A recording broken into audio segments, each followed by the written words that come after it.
जागतिक दर्जाची कामगिरी केली आहे. स्वातंत्र्याच्या अमृत महोत्सवात आपला भारत देश पोहोचला आहे.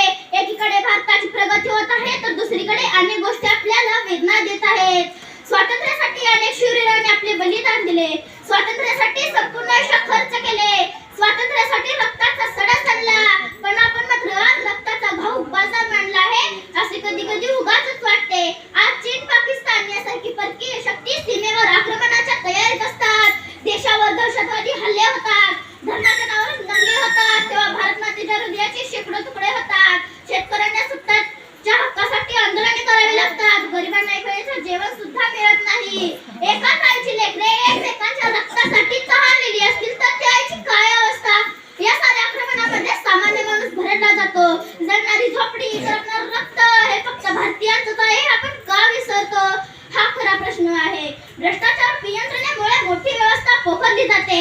आपल्या देशात भ्रष्टाचार इतका वाढला आहे की त्यामध्ये मोठे मोठे अधिकारी सापडत आहेत.